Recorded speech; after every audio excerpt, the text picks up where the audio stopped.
Hello everyone, my name is AP the Weird One, and we are back with Ameku M.D, Dr. Detective, Episode 3.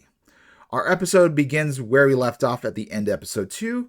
These two girls are waiting for their train, and suddenly one of them decides to take a little nosedive into the tracks. We later learn that what happened is they were watching this thing called the cursed video, which our little favorite doctor gets involved in, thanks to her. But once that is resolved, once we get past our introduction, we meet these two.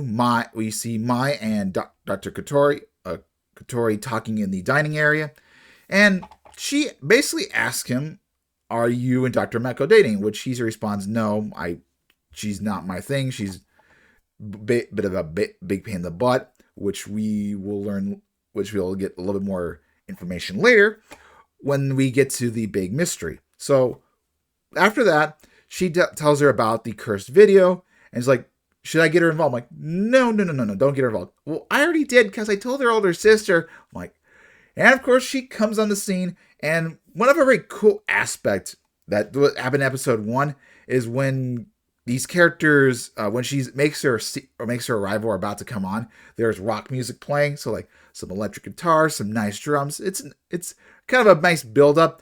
I picked up on it first, but I didn't realize it was like, I just thought it was just basic music. I didn't think it was her introduction scene. But when she learns about it and she starts discussing the matter of this cursed video, we realize that the patient is in the psychic award or psychiatric award, and she is banned from there. We learn the reason why later, and it makes sense why she gets banned. I think it's perfectly logical.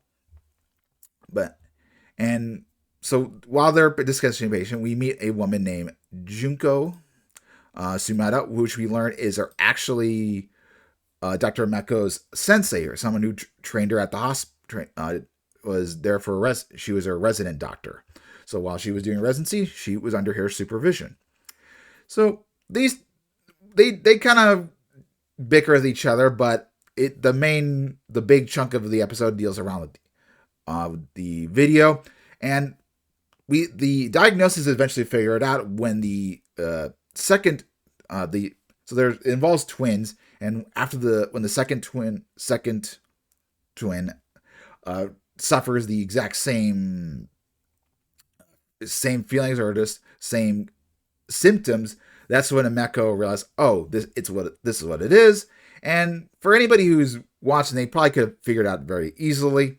It's a very, I would say, a common diagnosis with dealing with flashing lights or whatever. But with that out of the way, I think the very nice aspect is when we learned about the backstory, what happened between Dr. Sumeda and Dr. Meko. So while they're going on the residency, and what got Meko banned from the psychic ward is these two had a patient. She was under her care, under their care. She is, of course, the superior doctor, and she thought it was one thing, but Dr. Meko's like, not only is it not that, but your doctor is pretty much worthless. She's a bad doctor. But this isn't what really made her angry and what gets her banned. She didn't do the Horencio standard. Now, for those who don't know what it is, and I think it's actually a pretty interesting thing. I think that this does get practiced in America, maybe to some extent, but it's not called this. And basically what the Horencio method is, it is a 3-step method. We have Hokuro, which is basically report. Basically, Dr. Meko writes a report. Oh, I noticed this patient. I think it's this. Based on my findings, once that happens, you go to Ren Raku, which is contact. You make communication with your boss. It's like, hey, I found this, and they get to the place of being. They get to the Sodan method, which is discussion. They get together with themselves or some other people, and they discuss the issue. But of course, Dr. Ameku goes around it. She's like, okay, it's this, and I don't need to do anything else. And I think that's a bit telling of Dr. Ameku herself, because she has because Tako or Dr. Meko, she has authority in the hospital given her grandfather founded it and all her family members are part of this hospital, or many of them. She kind of gets a little bit of superiority. She can get away with things that normally other people wouldn't, especially a resident doctor. I think if she had been a nobody, I think she would have maybe let go or suspended for a few days or something. I mean, and that's understandable. I mean, she should have done the proper steps. And I think the Horencio method is something that doctors should practice, or I believe probably is practiced. It's not called that. I mean, yeah, if your resident doctor says, I think this is something else, I'll write up with their belief and talk to the doctor. Are doctors asshole and probably stuck in their ways? Absolutely.